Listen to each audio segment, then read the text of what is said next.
Look at your teeth.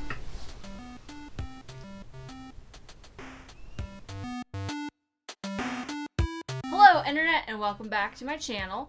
Today we are doing a Valentine's Day special. That's why I have my... Why do you look so concerned?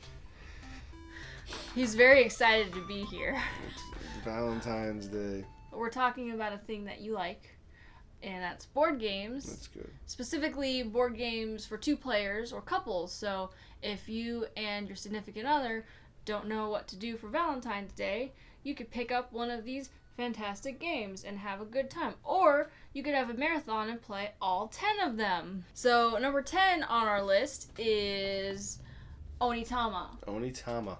And it's kind of little Asian man chess.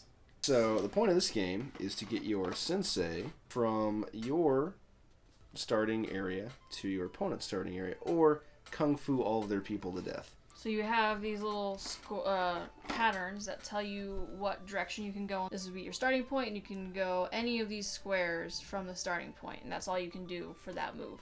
And there's 5 in play, 5 cards. 5 at a time. Each player has 2, and then there's another one in the center. And anytime you use one of your moves, it goes back to the center, and you take the center one into your collection. Your opponent then uses their turn. They'll use one of their moves, puts their move that they used in the center, and takes the one that used to be yours and becomes theirs. It's a good one for strategy because you have to think ahead, but it kind of limits your strategy because you know like what the options are going to be, so you don't have to get too crazy thinking ahead. Right. Number 9 is Harry Potter. Wait, no, it's not. No, it's not. So it's Arcane Academy, and you've got Neville Longbottom and Luna Lovegood. It's not Harry Potter, though. So this game has a very neat system to it, though. It's pretty unique amongst a lot of games that I've played. Don't talk over yourself making loud noises. Where you have kind of a naggy girlfriend who gets all upset at you whenever you do things in videos that she doesn't like. The theme is you're in wizard school. That's not Hogwarts. It's not Hogwarts. What's the American school? Ilvermorny. What? Ilvermorny. And you're taking your final exams, and the first person to complete... Haley, you're making noise over my speaker. I know, I'm trying to pull something out. You could have stopped talking. And your goal is to complete 8 spells before anyone else does. You do that by taking tiles from your pool of Arcane tiles Academy here, bag. and placing them like such on your board. Once they're connected, A little connector there. you can spend one of your actions to get whatever its benefit is. So in this case, it gives you 2 willpower, which you use to spend to cast more spells. You get a little dial, which is fun. This is actually technically up to 4 people can play. I feel like it was the same pace, exact same kind of game when we played just the 2 of us and when we played a full group with everybody. This one's so big.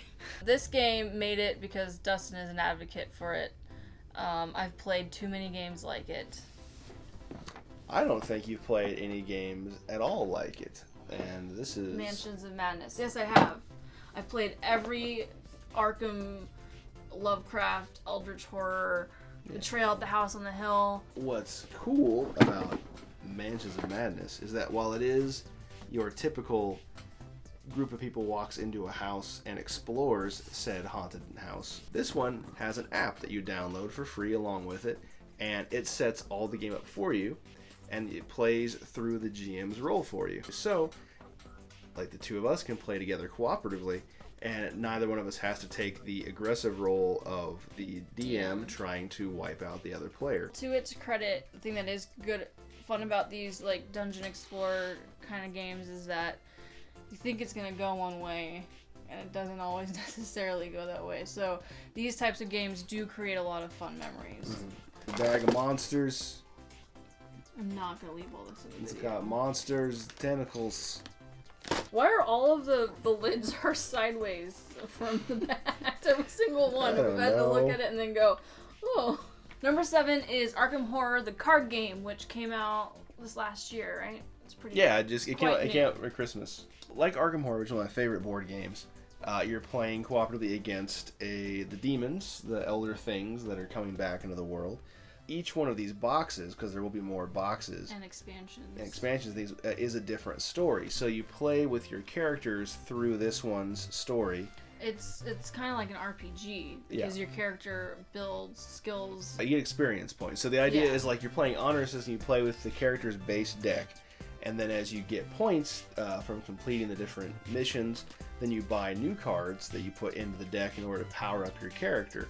Another thing that's nice is if you come into too much trouble and it's hard, there's options for you to get out of the game so you don't have to restart with your characters all the way from the beginning. But something bad might curse your character or something for leaving that scenario unfinished. Coming in at number 6 is Quadropolis.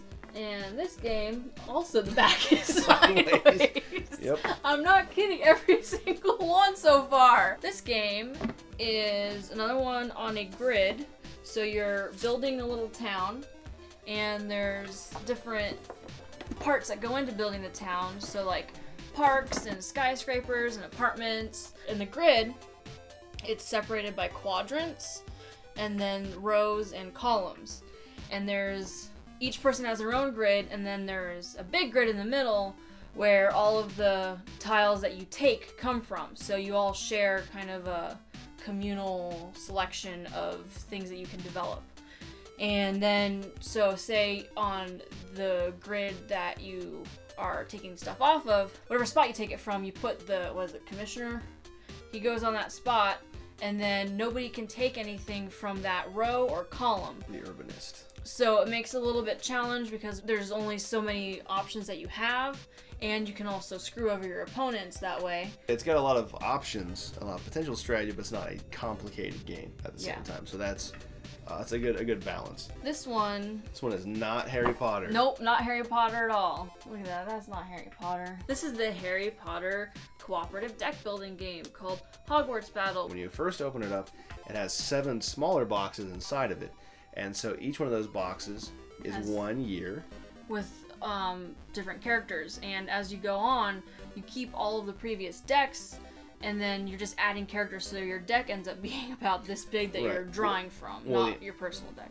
The important part I was trying to make with that is that each year gets progressively more difficult. Yes. When you play through the first game, it's very, very easy and has very few rules to it. And then with the second year, it adds a few more, and the third year, it adds a few more. The first 3 years, I was like, I don't know if I'm going to get my money's worth out of this. And then you hit year 4, and it's like, what am I playing? Yeah, when the books start getting serious, the game starts getting serious. Neville is probably the best character in this game, which is nice, because he's finally getting a little bit of the credit that he deserves. So good.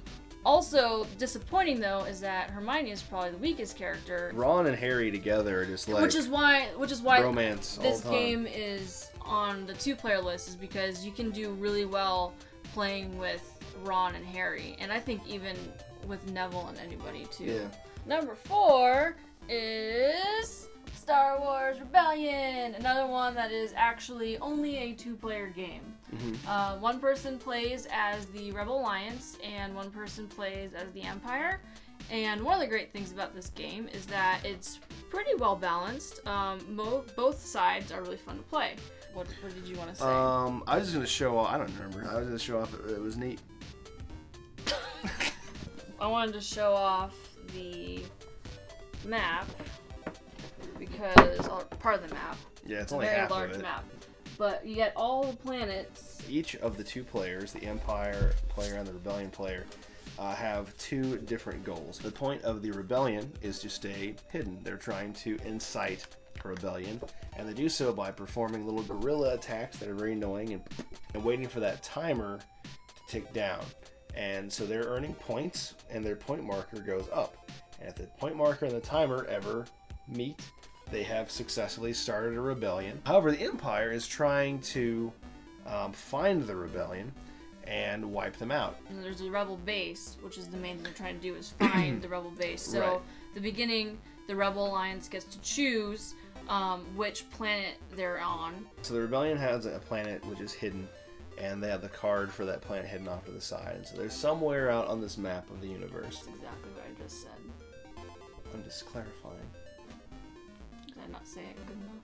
Nope. And so so they're trying to narrow out their search and find that planet, and when they get to it, stomp the crap out of that rebel scum. So number 3 is lanterns. So in this game, there are 7 different colors of lanterns, and you're trying to make combinations of them in order to get scoring points. Whenever a player lays a tile down, all players get a lantern, and they get the lantern that is facing them. If you are able to match any colors together on the 2 sides, so white to white, you get a bonus of that color. This is my game. This is the game that I'm probably the best at. Yeah, your win record's pretty good on this one. Yeah, Yeah, a lot of time. I think you've only beat me once. Maybe. We've played this game quite a bit. Number 2 on our list is Slender, and Dustin would advocate for it to be number 1, but it's my channel, so it's number 2. I think it's a really versatile game. People who like both simple games and more complicated games seem to like it, so I think it definitely deserves to be high up on the list. So what it is you have these cards that come out, and they have all these different gems, and you have to earn the gems in order to buy the ones that you want. And what do you do with them? I swear I've played these games before. So you use your gems that you already start the game with to purchase holdings, and the holdings give you more gems, so you get a free bonus sapphire, for instance, to purchase with each turn. Now, towards the end of the game, once you've made enough gems, you start attracting the attention of nobles, and they're worth points also. So the first player to accumulate, I believe it's 15 points worth of patrons and holdings wins the game. What are you doing? I'm just kind of showing off the cards. Look at this diamond. You're like hardly in the frame. Look at this. Look at the cards. Your hands were. Look at these cards. He's got a Spanish man. I've taught this to many people, and I've never had anybody not like it. Number 1. My choice. This is a weak drum roll. 7 Wonders Duel. Another exclusive 2-player game where you're trying to build several of the wonders of the ancient world, and you have all these materials to build them. They are like clay, glass, and there's these cards, and there's 3 rounds. Each round you set the cards up into a pyramid. So it's kind of like playing single person solitaire, where it's the pyramid, where you can only get the cards that are not covered at all in a corner or anything. And at the same time, there's this board here with this handy little shield for the military, and it starts in the middle. And depending on when you pick up military cards, which is another one, not just materials, it'll move one way or another towards the character. And if you get it all the way towards your end, that is an automatic way to win. The idea is that one of you is supposed to be Egypt and the other is Rome. And you are competing for glory in order to see who builds the better civilization. So you get points by building a better and better civilization. So as you build more cool like coliseums and libraries and law houses and stuff, and the biggest things, are the wonders. So there are 8 of them, but only 7 of them can ever be played. So whichever player gets the 7th one out immediately has a 1 wonder advantage over their opponent. You can also find buildings that have, usually they're green, and they have little symbols on them, and those symbols are the symbols for the sciences. And they get as you develop the sciences, not only are they worth points, you can also win through the sciences. If you get all 7 sciences represented on your board, then you win the game.